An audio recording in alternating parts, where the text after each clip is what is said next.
All right. Well, the thing is now rolling. Are you suddenly nervous? No, not too bad. Not too bad. I've shared the story before. Now you get to put in whatever details you want. All right. So, this is the interview for my darling sister's messed up body. Yeah. Well, if you want to introduce yourself, you can either use your real name or you can just make up a name and I will add in the name that I have picked out for you. Okay. Well, I'll just use my real name, I guess. It's not like it's not on YouTube already. I guess so, yeah. I'm Nicole. I am Alyssa's younger sister. Mm-hmm. And yeah, that's about it. Okay. So, we need a little bit of history. So, I guess about when you were 13, 14? Almost 14. Almost 14. Your life until then was pretty normal as far as you knew and as far as we knew. Mm-hmm. And then suddenly something happened one day. So what exactly happened that started it all?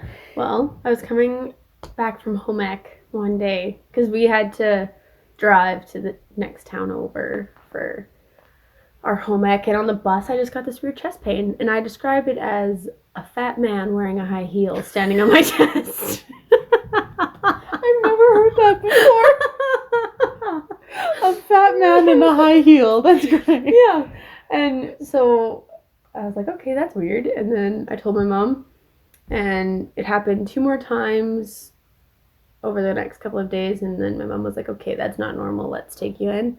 So we went to the doctor, and he listened and was like, ooh, something's not normal. And then what was the thing that he heard? I'm not sure. It must have just been like a weird murmur? Swish. Yeah, I think he was thinking it was a murmur, but wanted to double check.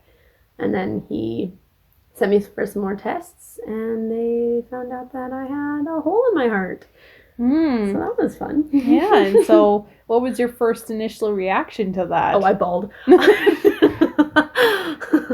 Yeah, I think for the whole, I don't know, hour and a half that the doctor spent with us telling us like what would be expected from a surgery and what was happening, like what was going on in my heart, I cried the entire time. And I still remember we went to Costco after our appointment, and my mom was like, oh, Nana wants to call you. She wants to talk to you. And so I was like, okay, here we go. And so I talked to her, and I managed to not cry while talking to Nana. And I was like, oh yeah, I am so on top of this. So yeah. Fair enough. Yeah. Yeah, so you had to deal with this interesting news that you're actually messed up. Yeah, and that I wasn't as healthy as I thought I was. And so what exactly did the doctor tell you what was going to happen, and what if it didn't happen or something like that? Or generalize what they thought? Well, they said that the hole in my heart is between the 2 atriums. I don't know if any of y'all will know this. I'll put in a diagram. Okay. So there was a hole between the 2 atriums in the heart, and so blood wasn't going exactly where it needed to be. And they said that the hole was like 3 centimeters big, which is huge. And so they said because of that, your heart's been working extra hard. It's it's at least double the size it's supposed to be just from the extra exertion. And so they said, yeah, you're probably going to need to open heart surgery. And so they told us Vancouver would probably be the best option. So we booked an appointment, went there, and they kind of just prepped us for what tubes and stuff would be coming out of me when I woke up. Yeah, what to expect from the surgery. Yeah. So what were the reactions of your classmates and like a lot of your friends? Oh, it was perfect because we had an assignment that my teacher had, and it was kind of like tell your life story. And I was like, this is awesome. I haven't told my classmates yet. Only one other person in my class knows. And so I added that in the end of my story and now I've just discovered that I need heart surgery. And I looked up from my paper, and my class, they were all pale and like wide-eyed, like they were all going into shock, I think. They were just like, what? She can't, what? So I imagine that was, I'll bleep the name, but I imagine that was Brooke, just like, what? Pretty much all of them, yeah. They were like, But then my teacher had all of my classmates write me letters to read while I was in the hospital. Oh, and that's so nice. they gave me a big stuffed dog that I could take. Oh, I remember that Gus. dog. Yeah. Yeah, it was pretty great. So yeah. So I guess before you went up to Vancouver, did you have to do any tests and stuff like that, like kind of to prep you or to get a more detailed, I guess, picture of your heart? No, the only test that I had before going to Vancouver was like that first echocardiogram that was an that they encounter. saw. Oh. And why was this echocardiogram such a dramatic event? Okay, well, as a 13-year-old girl, your body is changing. And it's basically an ultrasound, but for your heart. And so they're taking this little probe thing and going all over my chest. And I was just like, whoa, there are parts there that I do not want you to see. Well, wasn't there also, from what I recall, a freak out because you had to take off your shirt? Yeah. In front of a man? Yeah. Because you can't wear any clothes while this is going on. So. Yeah. How long did it take you to actually do it? Because I think you freaked out for quite a while. I think the freak out was before we even got in the hospital. Yeah, I think I mostly just wanted to get in and get out. I can just imagine Mom's reaction. She's like, she's just like, just get it over with. Mom was, she had no sympathy. She's like, just do it, okay? It'll be fine. It's a matter of life and death. Yeah. If something is wrong, you want to know. No kidding. So it's just really the echocardiograms, just making sure like there wasn't anything worse or. Yeah. But of course, me as little 13-year-old Nicole, who hasn't had any problems in her entire life, my brain immediately thought, I have heart cancer. The first case of heart cancer ever. And oh, of course, you go to the worst, eh? Of course. All right, so the day comes, you're in Vancouver, and you're essentially getting prepped for surgery. How was that? How were you feeling? What were Mom and Dad doing? Like, because none of us siblings came, for the record. It was just me taking care of my brothers. Yeah, we went. There was a wedding the weekend before, so we went up to that, and I think that helped to kind of just like keep us calm because we had stuff to do. During pre-op, the day before, it was, not pleasant, but it wasn't the scariest thing. And then the day of, I was pretty nervous, but then they gave me a little something called Ativan. And if you've never taken a ride on the Ativan, ooh, let me tell ya. Oh my goodness. Mom was like, Nicole, I need a picture. I need to get a picture of before the surgery. And I was like, no, Mom, you can't. And then I got this magical little pill, and Mom was like, you were fine. I took so many pictures after that. You were a dream. So. Oh goodness. Just think you're probably just like, yeah. And then I counted to 13 before the anesthetic kicked in. Were you like, so 1, 2, 3, 4, 5, 6, 7, 8? No, I counted like normal. And then when I got to 10, I was like, what do I do? They only told me to count to 10. Do I keep going? So there was like a 2-second pause, and I'm like, 11, 12, 13. Oh, fair enough. Yeah. So, do you recall what the surgeon said, what exactly they did with your surgeries? And, I know you were hooked up to a certain machine that maybe most of these people do not know of. The heart-lung machine. Oh, yeah. Yeah. Well, they had to stop my heart because they were cutting into it, and it'd be very difficult to do it with the heart. So, essentially, she was dead, yeah, I've technically but not been dead. For you were heart dead? Heart. You were not brain dead. Well, I mean, general anesthetic kind of puts the brain dead. But, yeah. So I've technically been dead for a couple of minutes. And, yeah, when I woke up, they didn't tell me I would have a catheter in. So I woke up, and there's this tube between my legs. And I was like, whoa! They saw my hoo-ha! It's one thing to show my chest, but yes, it's bad enough they have to see my chest, now, let alone the hoo-ha. So yeah, this machine, if I recall, I think I looked it up before when this was going on. This machine essentially hooks up to I guess you're a bit more medically inclined now than I am. Your 2 main arteries, are they called? Yeah. Your 2 main arteries, the one from your heart to your lungs, and then the one to your from your heart to your To body. the rest of your body. Yeah. So, and essentially the machine oxygenated all of your blood for you while your heart just kind of lay dormant. Yeah. And like once the machine starts, like the heart slowly like stops beating. And then when they start hooking the blood back up into the heart starts beating again. Mm-hmm. Yeah, isn't that cool? Yeah. And was it during the surgery they discovered the other complication you had? I think it was before, like the day before, but they didn't tell us until after the surgery. Oh. Don't know if that's technically ethically correct, but they did. Yeah, they found it the day before, and they discovered that the veins in my heart weren't working, and so the hole was essentially keeping me alive for almost 14 years. So then the doctor just rerouted the veins somehow. I don't really know what he did, but he fixed it and I'm fine. Yeah. So What? your first conscious memory after the surgery, what do you remember, or like what were you feeling? I'm pretty sure mom and dad were there, of course. I actually think I was alone when I woke up the first Oh, time. way to go, mom and dad.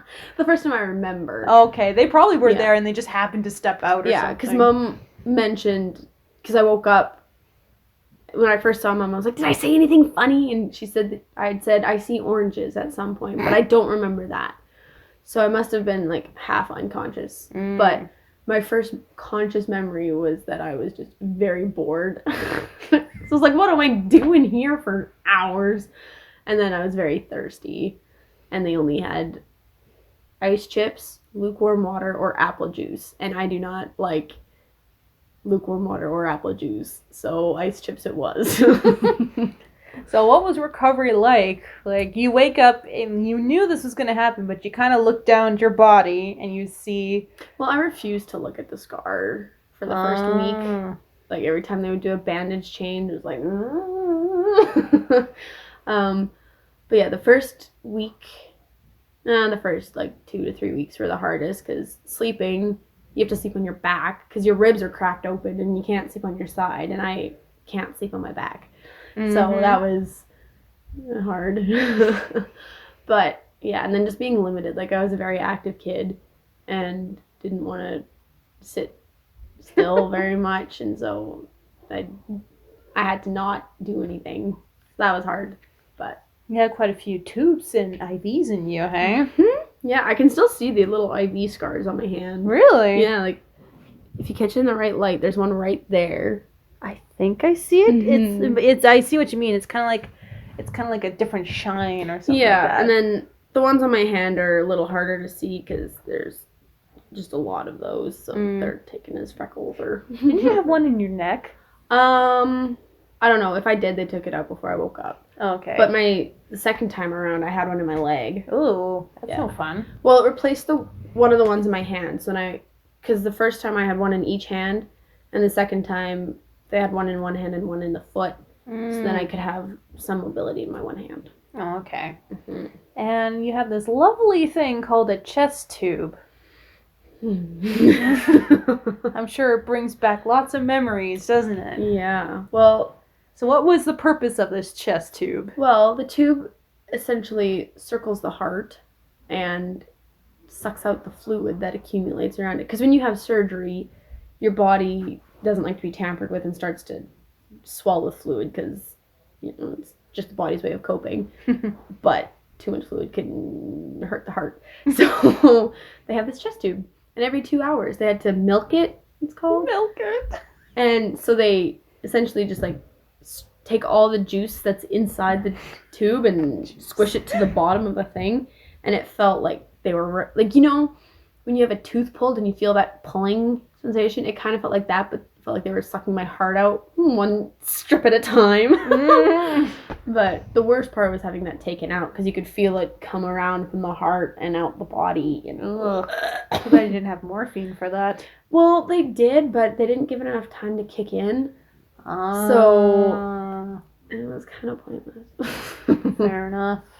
Yeah. Yeah, so they had you in there for about a week or something like that? 4 days. 4 days. And Yeah. then you flew home after having Well, I had your to stay chest. for a week Oh, right. after.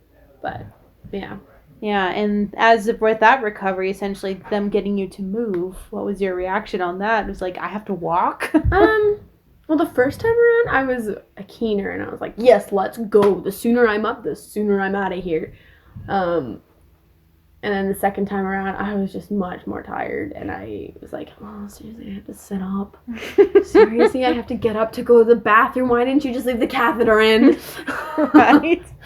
But yeah, and then we were staying at a friend's house after the surgery, and Mom was like, Nicole, let's go for a walk. Let's get some blood flowing. And I was like, Mom!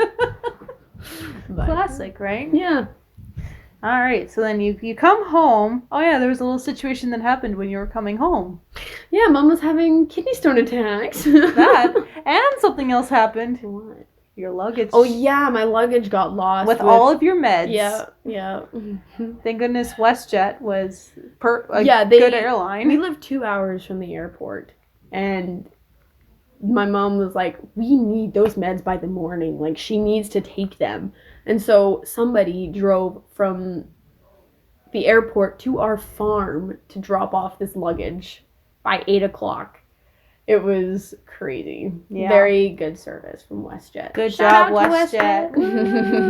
Not sponsored. I wish. Yeah, so after that, you're probably thinking, oh, good, life is going to go back to normal. Yeah. I went to camp the week after recovery ended, and it was like, whoa!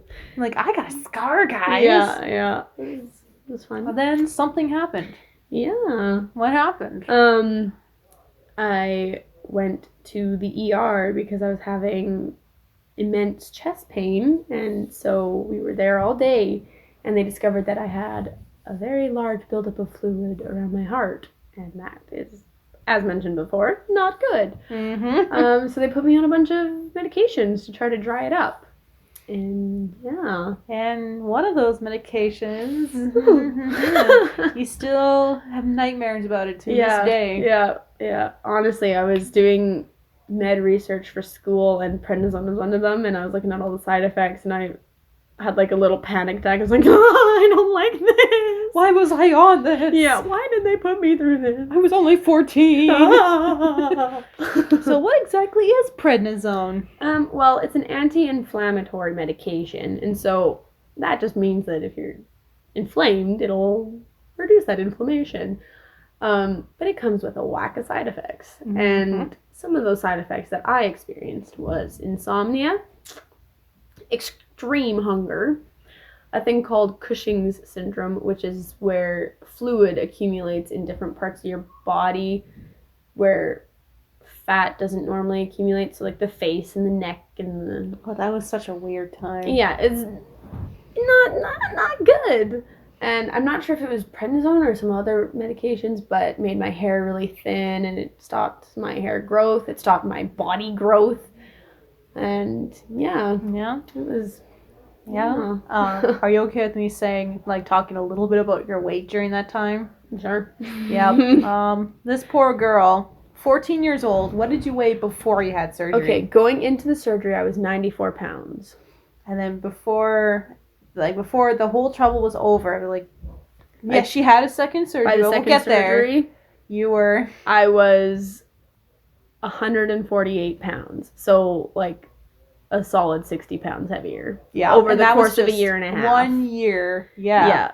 Yeah, a year and 2 months. So for all those young girls, well, of course boys, but especially girls, because we were girls, we've gone through this. Mm-hmm. That was probably the worst time.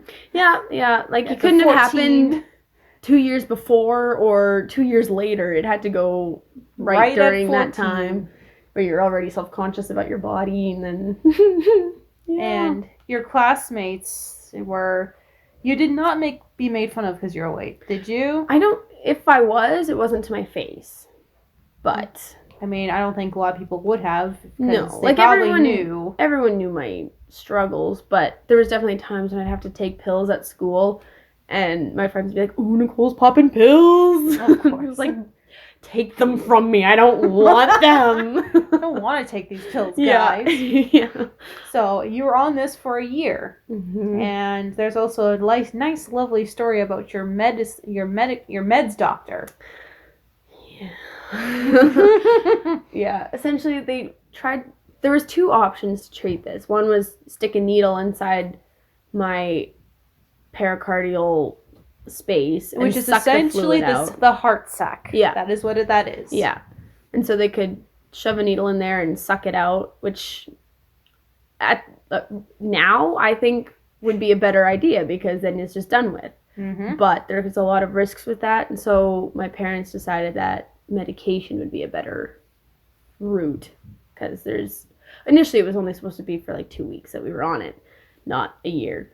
And so yeah, this doctor just kept prescribing medication after medication and upping the dose of prednisone, and you're only supposed to be on prednisone for like 5 to 14 days. So yeah. Yeah, so then we went to the doctor. Eventually said, like, if this doesn't work, if this happens again, we're going to put you on this cancer medication to completely wipe out your immune system and try to restart it. Was that like kind of like the point where mom and dad were like, no, we need a second opinion? Yeah. So then we went to the Mayo Clinic in Rochester, and they told us, they're like, oh yeah, we see this all the time, especially with kids that are between like the ages of 12 and 15 that have this heart surgery. Girls who go through Mostly this? girls, yeah. Mostly girls, okay. Yeah. And so they say if it happens 3 times, we just put them in for surgery again and take out that whole sac, and we're like, oh, okay. They offered to do it right then and there. Oh, wow. Too. They were like, we can get you in tomorrow if you want, but that would have been ridiculously expensive. Oh, no kidding, because you were in the States when that happened, of course. Yeah. And we're Canadian, which means, free healthcare, free surgery. Yeah. Just have to pay for your room. That's about it. So we decided, like, if I get another flare-up of this fluid, we'll book a surgery and get it taken off. So then I think it was 2 weeks later, I had another flare-up, and we booked a surgery. And then, we went back to Vancouver. They cut away that whole little sac. Well, around the front. Around the back, there's too many nerves and veins and arteries that are kind of important. Yeah, so they took out as much as they could. So now your thoughts of, like, I need to go through this again, or I guess second not time originally, was worse. because originally they were just going to do that thing where they were going to just go up a vein, like, through your crotch or something, or by your leg. No, I think they knew they had to cut me open again, but they didn't think they'd have to stop my heart again. Oh, it's okay. So no heart-lung machine was expected. Yeah, but I ended up going on it again because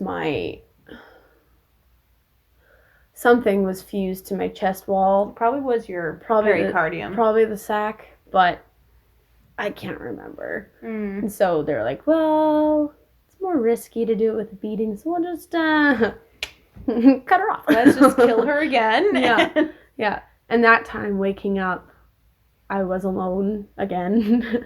And I woke up super early. Like, my surgery was at 6:30, and I was up by like 2 in the afternoon, which is unreal.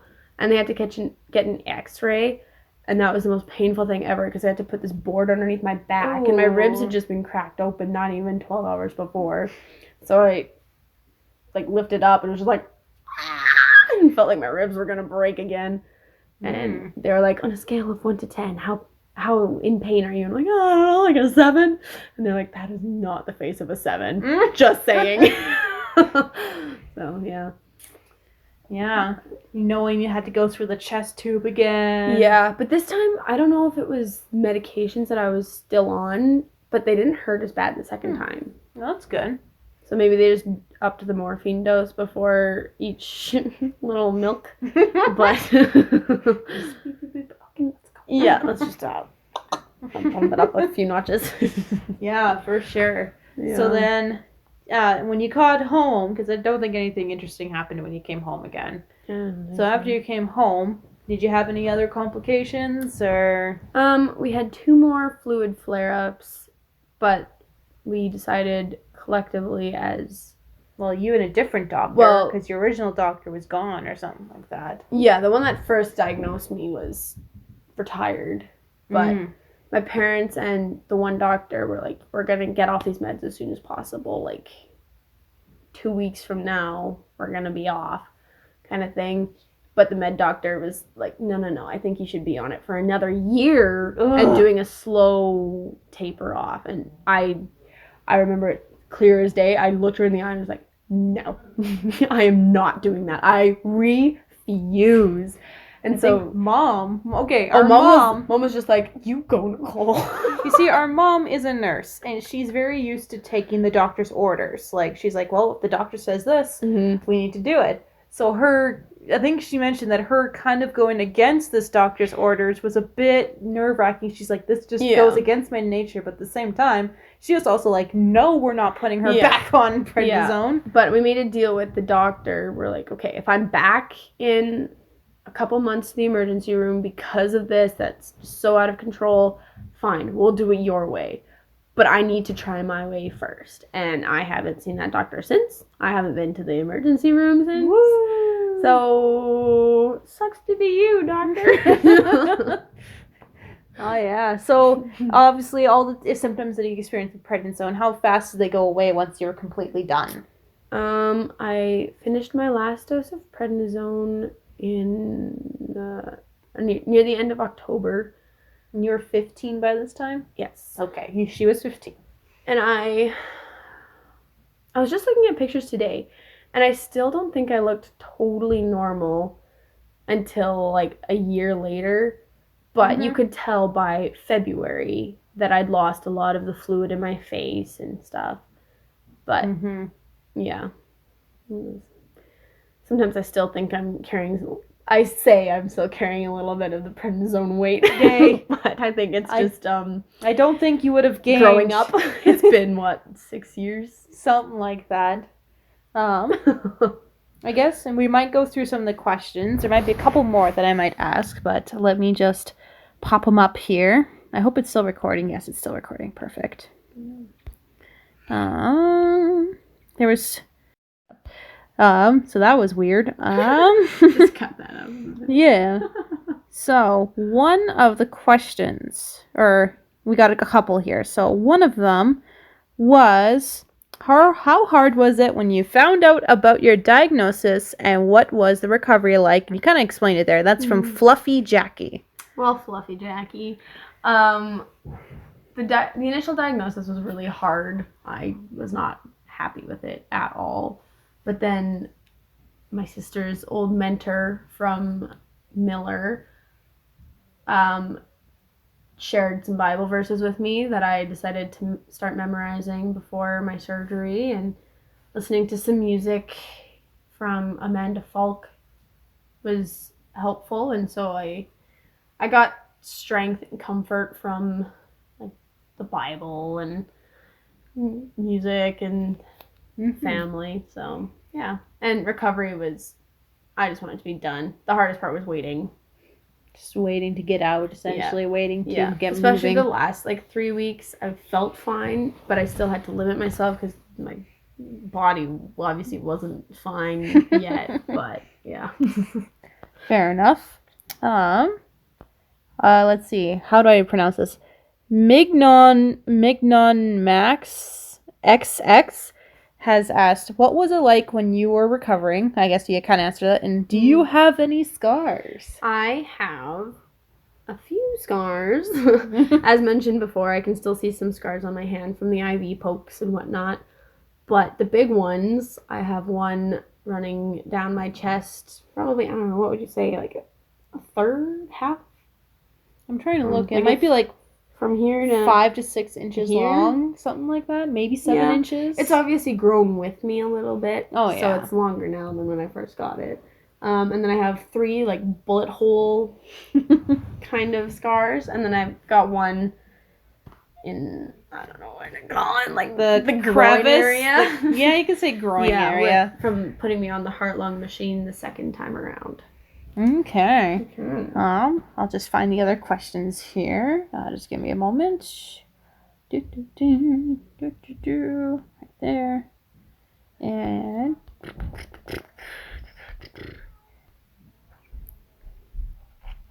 all right, and there was 2 questions for one person. Yeah. So Misty asked, what prompted you to see the doctor in the first place before any surgeries? What were you experiencing? You kind of experienced it, and this kind of goes off the question. And of course, our other one was, what was the recovery process like? So I guess we'll just do the one. I'll add in, like, were there any signs that you never thought of before, but now looking back, like as you grew up, you now realize this was contributed by your issue of not having blood pumping properly through your body? I don't know, like physically I was very active and I never felt like I was slowed down at all in school or sports, but I was always very short for my age and I didn't get my first tooth until I was 1.5 years.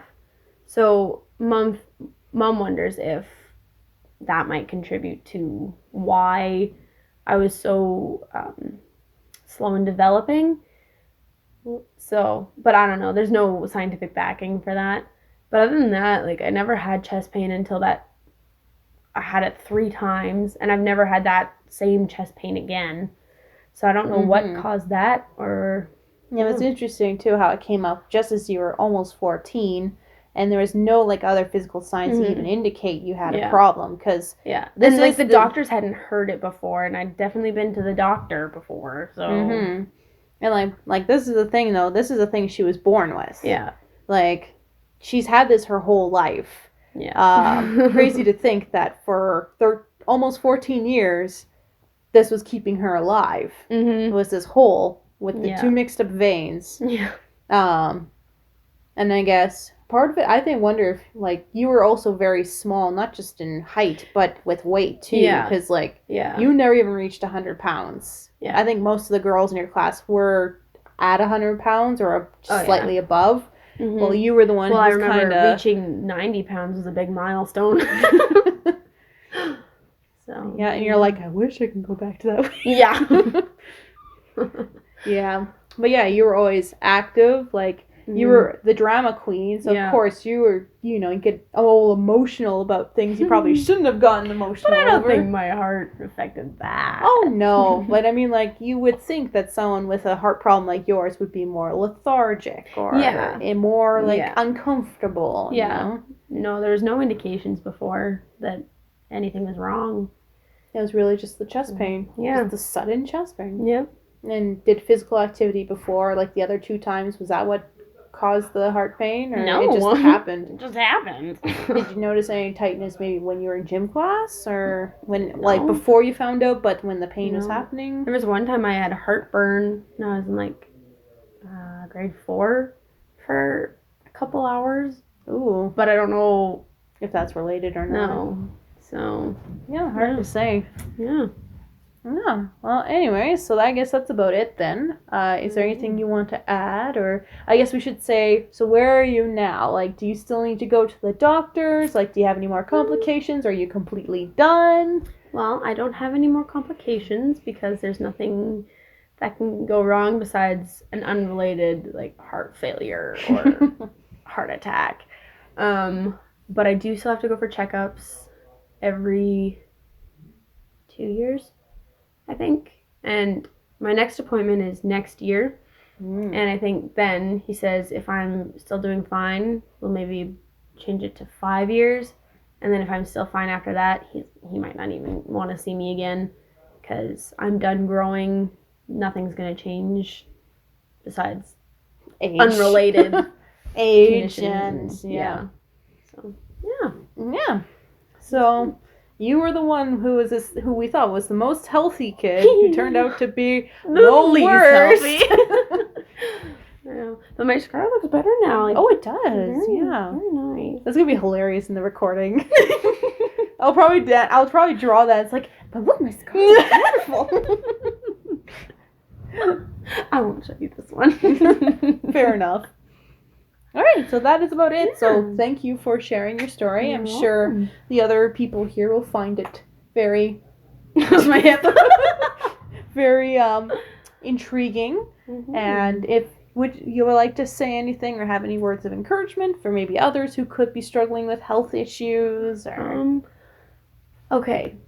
I could give advice from nursing standpoint or from patient standpoint. You could do both. From a nursing standpoint, honestly, if you are in the hospital or going through surgery, the most important thing is to get up and get moving, because that'll increase, or I guess decrease, the chance of complications, and you don't want more complications when you're in the hospital. So yeah, get up and try to get back to normal life. She's in nursing school, by the way. Yes, I am. And from a patient standpoint, just be patient. You know, take it easy. You're going through a lot, and it might suck right now, but you'll either have to find a new normal or it'll get better.